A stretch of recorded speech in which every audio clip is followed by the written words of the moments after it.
ऐसा नहीं था कि माउंटबेटन को गांधी के विषय में कोई जानकारी ही नहीं थी। माउंटबेटन गांधी को भली भांति जानता था, एक ब्रिटिश लॉयलिस्ट के रूप में। लेकिन उसके मन में गांधी को लेकर के जो संशय था, या यूं कह लें कि उसके मन में जो एक भय था, वह भय था गांधी के इमेज से। ब्रिटेन से वायसराय बना करके भेजे जाने के पहले से ही गांधी के बारे में जो इमेज बिल्डिंग की गई थी, कांग्रेस और ब्रितानी हुकूमत दोनों के संयुक्त तत्वावधान में, उस इमेज ने माउंटबेटन को कहीं ना कहीं भीतर से एक द्वंद्व, भय और संशय में डाल रखा था।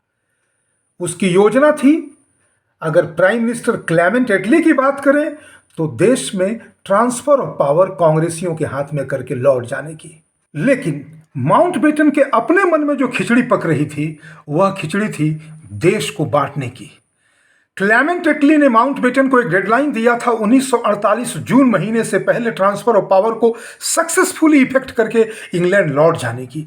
लेकिन माउंटबेटन देश को बांटना चाह रहा था, और उस बांटने में जो सबसे बड़ी बाधा उसे प्रतीत हो रही थी, वह अड़चन और बाधा गांधी था। इसलिए नहीं कि गांधी बंटवारे को रोक लेता, बल्कि इसलिए कि गांधी की इमेज बिल्डिंग कांग्रेस और ब्रिटानी हुकूमत ने कुछ इस प्रकार से की थी कि गांधी यदि चाहे तो पूरे जनमानस के रुख को, उनके पूरे प्रवाह को रोक सकता है या मोड़ सकता है।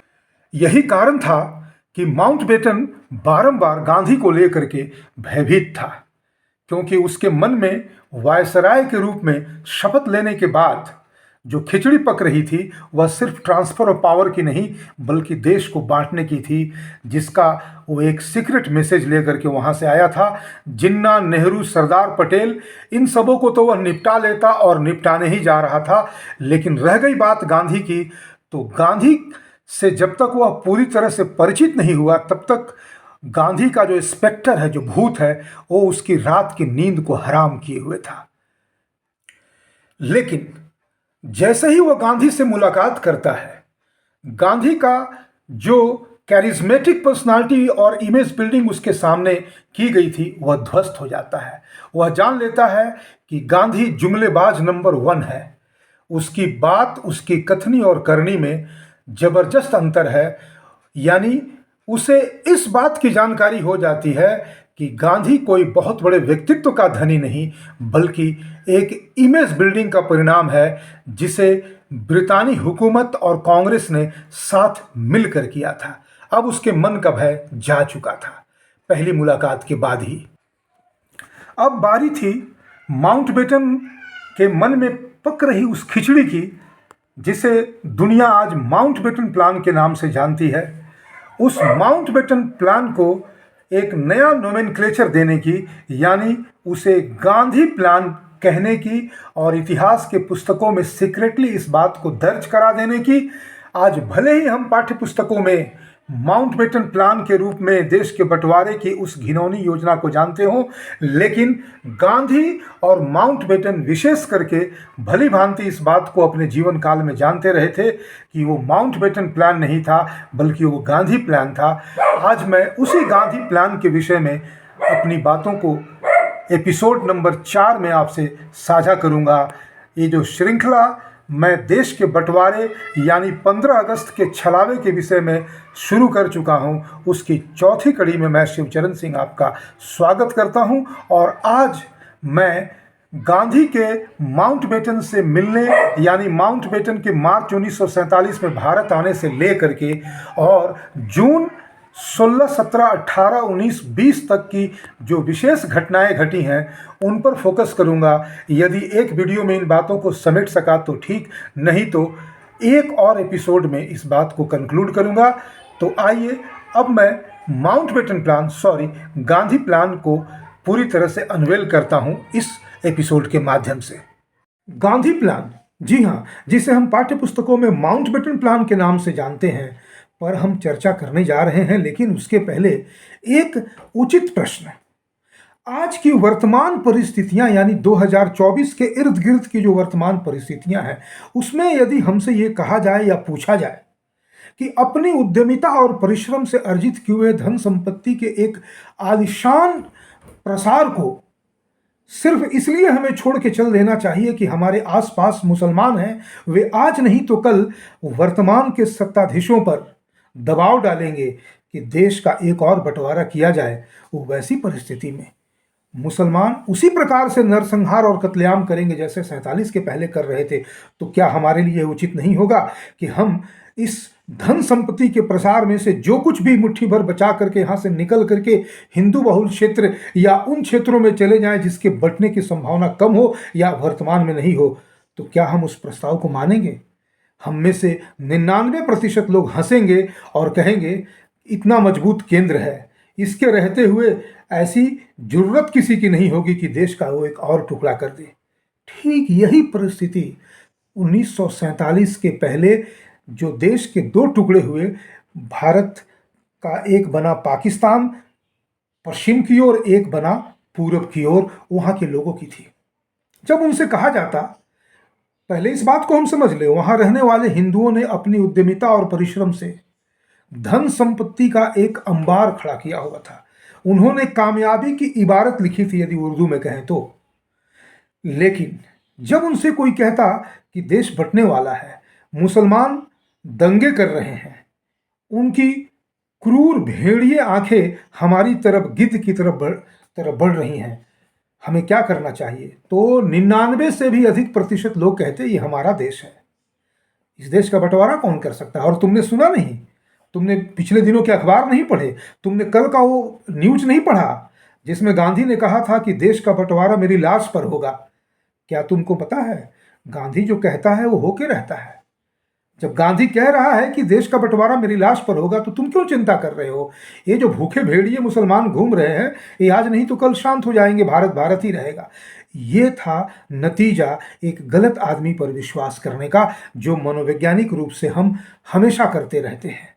और यहीं जा करके उस गांधी प्लान के दुर्गंध से हम वाकिफ होते हैं। जो गांधी आज कुछ कह रहा था, कल कुछ कह रहा था, लेकिन जनमानस तो जो छन करके समाचार पहुंच रहा था, उस समाचार का जो सार था वो सिर्फ इतना था कि गांधी ने कहा था कि partition the country after partitioning my body into two.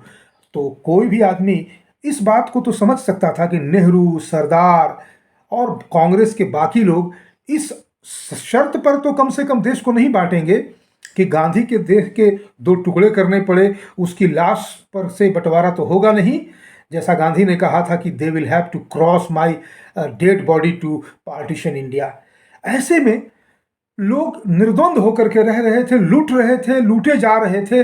उनके दुस्वप्न जो उनको छोटी छोटी घटनाएं दिखा रही थी, वो पूर्ण रूपेण उनके सामने तब आया जब वास्तव में देश बंट गया।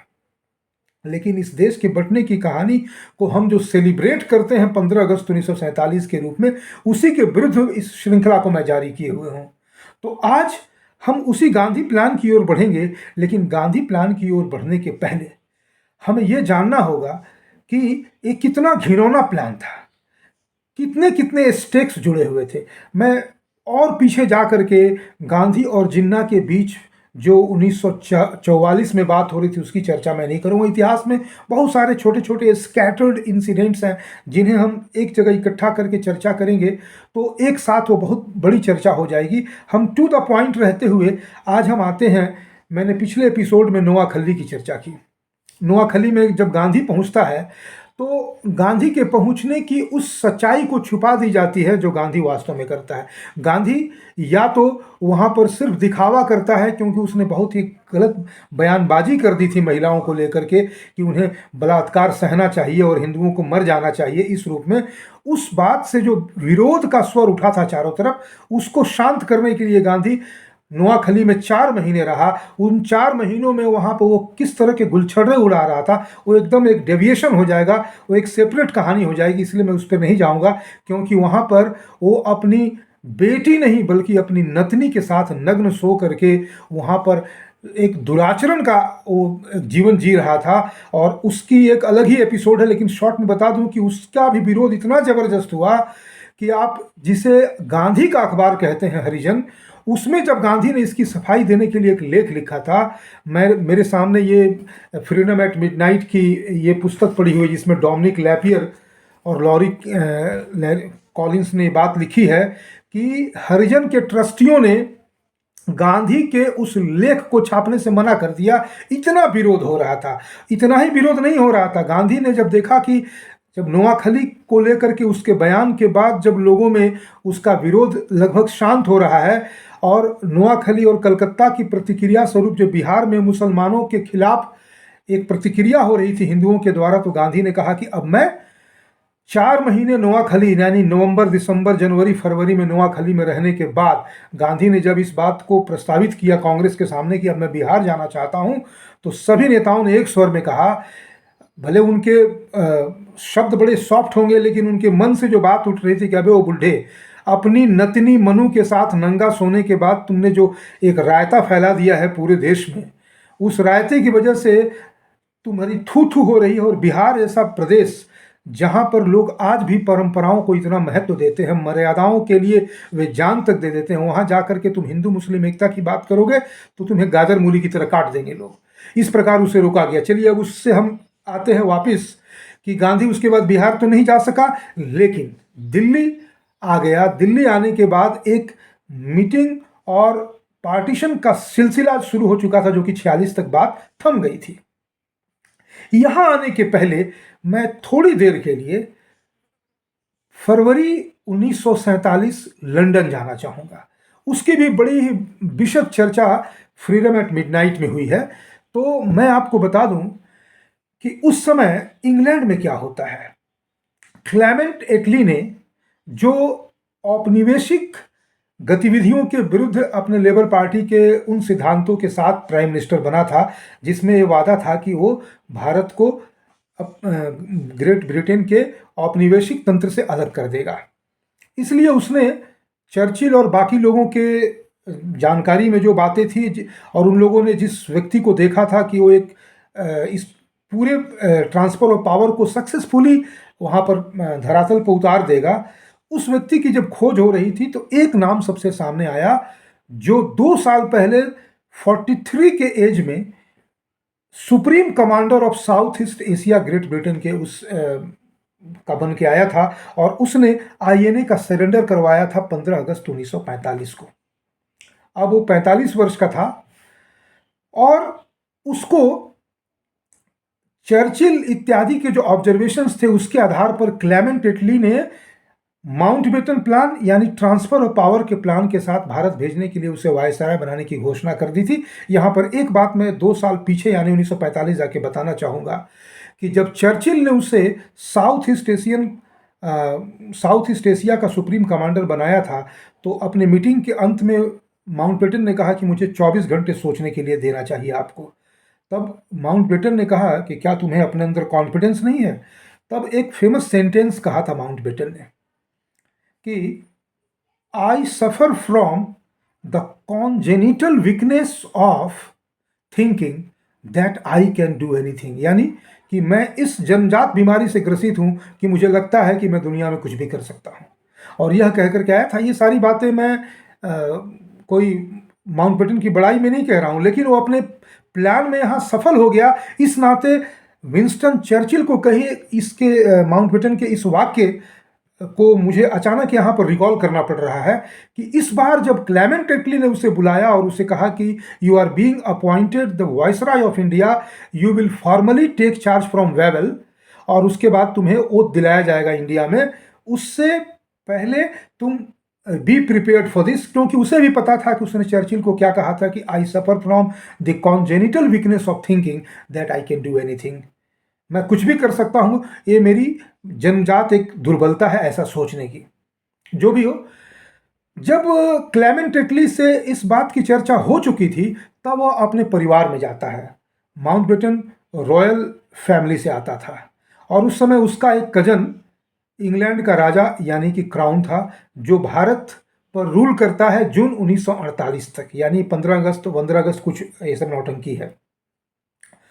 जॉर्ज 6 के पास जब वो जाता है तो वो दोनों एकदम अकेले में जो बातचीत करते हैं, जिसे बाद में खुद ही माउंटबेटन ने अपने डायरी और अपने इंटरव्यूज में कही थी जिससे दुनिया के लोग जान लिए। और कभी कभी वो जॉर्ज सिक्स भी अपने किसी किसी मीटिंग में इसको बाद में उसने कहा था। वो जो बातचीत है उन दोनों के बीच में, उसका सार यही है कि जॉर्ज सिक्स ने कहा कि देखो मैं कितना अभागा हूं, ब्रिटिश क्राउन का हेड हूं या ब्रिटिश क्राउन हूं, इतने बड़े साम्राज्य का राजा हूं, लेकिन मेरे साम्राज्य का जिसे तुम कहते हो एक क्राउन, जेवेल या जेवेल का जो क्राउन कहते हो इंडिया, मैं अभागा वहां जा नहीं सका। और अब जब क्लेमेंट एटली ने तुम्हें ट्रांसफर ऑफ पावर का इतना बड़ा बीड़ा दे दिया है, तो अब तो मैं शायद ही जा पाऊंगा वहां। ऐसे में मैं सिर्फ एक अपील तुमसे करना चाहता हूं, जाओ। क्लेमेंट एटली इस बात को कभी नहीं मानेगा, लेकिन मेरी इच्छा है कि ट्रांसफर ऑफ पावर करो, जो भी करना है करो जो क्लेमेंट एटली ने कहा है, लेकिन मेक श्योर कि इंडिया जो है वो ब्रिटेन का हिस्सा किसी न किसी रूप में हमेशा के लिए बना रहे, इसको इंश्योर कर दो। तो बोला कर देंगे, तुम ही ना चाहते हो। उसका चचेरा भाई था, मतलब वो कजन थे दोनों। ठीक है, मैं इंडिया को डोमिनियन स्टेटस ही नहीं दूंगा, it will become a permanent part of the Commonwealth. आज भी इंडिया है, पता कर लिया जाए, इंडिया आज भी कॉमनवेल्थ ग्रुप ऑफ नेशंस का मेंबर है। यह बात जॉर्ज सिक्स ने माउंटबेटन को एक आश्वासन के रूप में लेते हुए कही थी। और इसके बाद जो कुछ भी सिलसिला शुरू होता है वो है माउंटबेटन का यहाँ आना। अब देखिए यहाँ आने के समय क्या होता है। मैंने इस वीडियो के शुरू में कहा, जब मैं वो क्लिप चला रहा था माउंटबेटन और आज के वर्तमान के राष्ट्रपति भवन के इर्द गिर्द के और बाकी लोगों के मिलने जुलने के सिलसिले के, तो मैंने कहा था कि माउंटबेटन जब यहाँ आ रहा था तो उसका गांधी को लेकर के बहुत ही रोमांटिक व्यू था। जिस समय उसका कजन एक प्रिंस ऑफ वेल्स हुआ करता था 1921 में, जिस समय माउंटबेटन खुद भी 20-21 के आसपास का उसकी उम्र रही होगी, तब वह प्रिंस ऑफ वेल्स का एडीसी के रूप में जब भारत आया था, तो गांधी के इमेज को ब्रिटिशर्स ने ऐसा बिल्डअप किया था, क्योंकि ब्रिटेन में मास, एक तो मास बहुत कम, यानी लोगों की जनसंख्या कम, उसमें एक मास लीडर की अपील वाली बात को जब लोग सुनते थे कि एक ऐसा आदमी जो पूरे कपड़े भी नहीं पहनता वो मास अपील लेकर के चलता है, तो वो चाहते थे कि उस व्यक्ति से मिल करके उसके ब्रिटिश लॉयलिस्ट होने का और पुख्ता प्रमाण ही ना ले, बल्कि उसे और मजबूती से ब्रिटिश लॉयलिस्ट बना सके। इस नाते मैं आपको भूल रहा हूँ उस व्यक्ति का नाम, जो उस समय वायसराय हुआ करता था, एकदम मेरे दिमाग से स्लिप कर रहा है अभी वो, लेकिन जो भी था हो सकता है बातचीत के क्रम में याद आ जाए। तो जब माउंटबेटन ने प्रयास किया कि गांधी और उसके कजन प्रिंस ऑफ वेल्स की मीटिंग हो जाए, तो उस समय के वायसराय ने, चूंकि वो नॉन कॉपरेशन वगैरह का नाटक चल रहा था उन दिनों, बेसिकली वो टर्की में खलीफा को इस्टेब्लिश करने का नाटक था, ड्रामा था, तो उन सब परिस्थितियों के परिणाम स्वरूप उसने गांधी को जो है वो गांधी से मिलने के लिए, और इन दोनों की मीटिंग तो छोड़ दीजिए, कजन और गांधी की मीटिंग माउंटबेटन के प्रेजेंस में तो छोड़ दीजिए, माउंटबेटन को अकेले भी गांधी से मिलने से रोकने के लिए उसने व्यवस्था कर दी थी। तो उस समय गांधी से वो माउंटबेटन मिल नहीं पाया था। अब जब वह भारत आ चुका था मार्च 1947 में, और 1 अप्रैल को जब नेहरू इत्यादि से वो मिल चुका था और गांधी से मिलने वाला था, जिसकी क्लिपिंग्स मैंने चलाई थी शुरू में, जब वो एडमिना अपनी वाइफ के साथ उसको आता है और गांधी जो अपनी नतनी के साथ कुकर्म करके नवाखली में आया था, वो अपने कुकर्म को भूल चुका था, इसीलिए बूढ़ा होने का फायदा उठाते हुए उसने एडमिना के कंधे पे हाथ रखते हुए वायसरेगल पैलेस में एंटर किया था। वो फोटो आपने शुरू में देखा, वो वीडियो आपने देखा। इसके बाद क्या होता है, गांधी और माउंटबेटन के बीच में बातचीत शुरू होती है। इतनी विस्फोटक बातचीत है कि इसे सुन करके आप एकदम चौंक जाएंगे। अब गांधी का एक नया जुमला था। गांधी इसके पहले जब कभी भी विभाजन के बारे में उससे पूछा जाता तो या तो कह देता कि पता नहीं लोगों को क्या हो गया, मैं पार्टीशन के खिलाफ हूं, पार्टीशन मेरे डेड बॉडी पे होगा। जबकि मैं आपको बता दूं कि गांधी जिन्ना की जब मुलाकात हो रही थी 1944 में, तब से ही गांधी आतुर था कि जिन्ना जो चाहेगा वो होगा। अब वो आया था जब वायसराय से मिलने 1 अप्रैल 1947 को, तो एक बार फिर से गांधी जिन्ना की बैटिंग कर रहा था। कैसे? औपचारिक बातें होती हैं। इस बीच में माउंटबेटन उन सारी बातों को याद करता है जब वो एडीसी प्रिंस ऑफ वेल्स बन के आया था और यहाँ पर गांधी और अपने कजन की मीटिंग करना चाहता था। और फिर गांधी की उन तमाम चीज़ों को याद करता था। गांधी ने कहा कि मेरी घड़ी नहीं है, किसी ने रेलगाड़ी में चलते वक्त मेरी घड़ी चुरा ली। और फिर वो अपनी बाद में इसके बारे में भी बात आती है कि जब जिस व्यक्ति ने घड़ी चुराई थी, जब वो लौट के इसको लौटा देता है तो गांधी खुश हो जाता है वगैरह। इस तरह के जो गांधी को पाठ्य पुस्तकों में बहुत ऊंचा और महान बनाने के नाते जिन जिन छोटी छोटी घटनाओं को, उसकी पंक्चुअलिटी को, उसके मौन रखने को, उसके किसी तरह के सामान के प्रति जो एक कह सकते हैं कि लगाव, उसके रख रखाव, एक पिन तक को संभाल के रखने को जिस प्रकार से उसके चरित्र चित्रण के लिए इस्तेमाल करके हम लोगों के मन में एक पीढ़ी के बाद दूसरी पीढ़ी के बच्चों के मन में एक जहर भरा गया, उसी तरह की कुछ बातों की चर्चा होने के बाद माउंटबेटन अब आता है कि ठीक है, अब तो मैं आ गया हूं, अब आप बताइए हमें क्या करना चाहिए। इस पर माउंटबेटन कहता है, या इस पर गांधी कहता है कि देखिए, मेरी तो इच्छा है कि ये जो पार्टीशन की बात चल रही है, इस पार्टीशन की बात को अब पूरी तरह से विराम देने का एकमात्र तरीका है freedom at midnight, page number 93 से मैं कोट कर रहा हूं इन दोनों के बीच के कॉन्वर्सेशन को।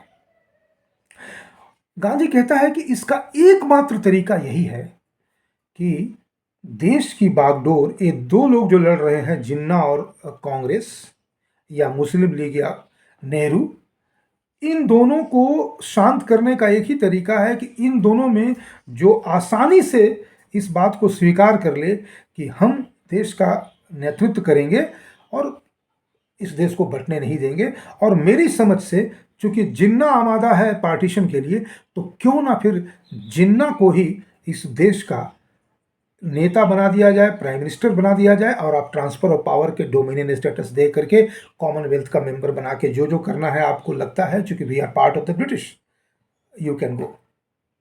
तो माउंटबेटन ने ही प्रश्न किया, वो बहुत चालाक था। अब तक वो गांधी से जो डर रहा था, उसका डर अब धीरे धीरे खत्म हो रहा था, क्योंकि गांधी के कमजोर नब्ज को छू चुका था। तो वो कहता है कि 30 करोड़ हिंदुओं के इस देश का नेतृत्व एक मुसलमान के हाथों में जाना क्या कांग्रेस के लोग स्वीकार करेंगे? गांधी ने कहा, क्यों नहीं करेंगे? मैं जो कहूंगा वो नेहरू कर लेगा, मैं जो कहूंगा वो पटेल कर लेंगे, और बाकी के कांग्रेस के नेताओं की बिसात क्या है मेरे सामने। कुछ इस तरह के अहम वाली बात कह करके गांधी वहां से निकल जाता है। इसके पहले, एक दिन पहले 31 मार्च को उसने मौलाना अबुल कलाम आजाद से कहा था, और इसके पहले वो कई बार कह चुका था कि देश का बंटवारा मेरी लाश पे होगा। और जब माउंटबेटन ने भी इस बात को कहा 1 तारीख को, जो मैं रेफर कर रहा हूं इस किताब से, फ्रीडम एट मिडनाइट के पेज नंबर 93-94 से, तो गांधी ने कहा उन्हें मानना ही होगा, otherwise they will have to cross my dead body to partition India. और कह करके गांधी जो है वहां से निकल लेता है। लेकिन 2 तारीख को जब वो मौलाना अबुल कलाम आजाद से अपनी मुलाकात करता है, तो फिर से एक बार पार्टीशन को अग्री कर जाता है। 11 अप्रैल को वो माउंटबेटन को एक चिट्ठी लिखता है, और उस चिट्ठी में वो सीधे सीधे कहता है कि मुझे नहीं लगता कि, क्योंकि इसके इस प्रस्ताव का कि जिन्ना 30 करोड़ हिंदुओं के देश का प्राइम मिनिस्टर बन जाए और कांग्रेस के लोग एक एक लॉलीपॉप ले करके अपने अपने घरों में जीवन भर के जो नेतागिरी है, मैं ब्रिटिश को हटाने की बात का संघर्ष के रूप में उन्हें नहीं चित्रित करूंगा, वो लॉलीपॉप ले ले करके अपने अपने घर में लॉलीपॉप खाएं और जिन्ना उनके ऊपर रूल करें। और इसको लेकर के जिस प्रकार की आशंका माउंटबेटन की थी कि हिंदुओं का नरसंहार होगा, हिंदुओं के ऊपर त्राहिमाम हो जाएगा, फिर आप क्या कर लोगे, फिर आप कुछ नहीं कर पाओगे, वही करोगे जो आप नोआखली में करते थे। इस कारण से जब कांग्रेस के नेताओं ने ही विद्रोह कर दिया, नेहरू और पटेल ने सीधे कह दिया कि इस तरह के बकवास की बात आपके दिमाग में आई कैसे, we are not going to accept this dirty proposal of yours. और इसके बाद 11 तारीख को माउंटबेटन को चिट्ठी लिख करके वो शांत हो जाते हैं। ये महीना है अप्रैल का। अभी 3 जून आने में लगभग 1.5 महीने का समय है। 1.5 से अधिक, मतलब 1.5 महीने से अधिक का समय है। इस बीच में बहुत सारी घटनाएं घटती हैं, लेकिन गांधी की इस जुमलेबाजी का नतीजा क्या होता है कि जो सुदूर जगहों पे लोग रह रहे होते हैं, वहां तक एक खबर भी पहुंचती है कि गांधी चाहते हैं कि जिन्ना प्राइम मिनिस्टर बन जाए, लेकिन कांग्रेस के लोग इसका विरोध कर रहे हैं। और चूंकि कांग्रेस के लोग विरोध कर रहे हैं इसलिए ऐसा मुमकिन नहीं। और चूंकि गांधी ने माउंटबेटन से मिल करके जब ये कह दिया कि मेरे देश, मेरे लाश के ऊपर मेरे देश के टुकड़े तुम कर सकते हो, तो लोगों ने कहा कि अब यहाँ जगह छोड़ के जाने की जरूरत नहीं है, दंगे हो रहे हैं तो हो, ये आज नहीं तो कल थमेंगे, क्योंकि ये देश जब अंग्रेज छोड़ के चले जाएंगे तब कोई ना कोई ऐसा आएगा नेतृत्व में, चाहे वो नेहरू हो, गांधी हो, पटेल हो, जो इन दंगों को शांत कर देगा। इसी आश्वासन में करोड़ों की संपत्ति अर्जित कर चुके बड़े बड़े हिंदू जो उद्यमी थे, उद्योगपति थे, व्यापारी थे, वे पाकिस्तान बांग्लादेश वाले हिस्से को छोड़ करके जाने को तैयार नहीं हुए। नतीजा निकलता है एक बहुत ही भयावह कत्लेआम, जिसे हम 15 अगस्त 1947 के रूप में आज भी सेलिब्रेट करते हैं। इसके बाद गांधी के माउंटबेटन से मुलाकात के बाद ऐसा नहीं था कि गांधी की यह आखिरी मीटिंग थी, ऐसा नहीं था कि इसके बाद ऐसा कोई मौका ही नहीं आया कि गांधी उस पत्र को लिखने के बाद कभी ये सोच पाता कि अब देश को बचाया ही नहीं जा सकता। नहीं, ऐसे कई मौके आए, हर उस आखिरी मौके को गांधी ने गंवाया। और विशेष करके 4 जून को जो प्लान माउंटबेटन लेकर के आया था, यानी माउंटबेटन प्लान, उसको गांधी ने अपने ऊपर का बट्टा लगा लिया गांधी प्लान के रूप में। अब चूंकि मैं एक वीडियो को 24-25 मिनट से अधिक की लंबाई नहीं देना चाहता, इस नाते मैं इसको यहीं पर कंक्लूड कर रहा हूं। और इसके ठीक अगले एपिसोड में मैं इस बात पर चर्चा करूंगा कि ये अप्रैल मई में होने वाली उन छोटे बड़े डेवलपमेंट्स के बाद जो सबसे बड़ी बात होती है कि ब्रिटेन का पार्लियामेंट इंडिया इंडिपेंडेंस एक्ट को पारित करके कैबिनेट वगैरह से अप्रूवल वगैरह सब कुछ करने के बाद जब दे देता है, तो जो ट्रांसफर ऑफ पावर का इंस्ट्रूमेंट है उसको लागू करने की जो प्रक्रिया है वो तेज हो जाती है। उसके बाद 31 मई, 1 जून, 2 जून, 3, 4 और 5 जून, ये 5-6 दिन, और उसके बाद और अगले 14 जून, 14, 15, 16, 17, 18, 19, ये जो कहने का मतलब है कि इधर के 6 और 14, 15, 16, 17, 18, 19 इधर के 6, ये जो 12-15 दिन हैं वो इतने महत्वपूर्ण और डिसाइसिव थे कि देश का बंटवारा होगा कि नहीं होगा, इसमें गांधी की इतनी बड़ी से थी, जिसको इतिहास के पुस्तकों में डाइल्यूट करके कहा गया कि गांधी का कोई से नहीं था, गांधी का पूरा से था। कैसे, क्यों, इसे हम इस श्रृंखला की अगली कड़ी में जानेंगे। अभी के लिए इस वीडियो के लिए इतना ही। बहुत बहुत धन्यवाद मित्रों।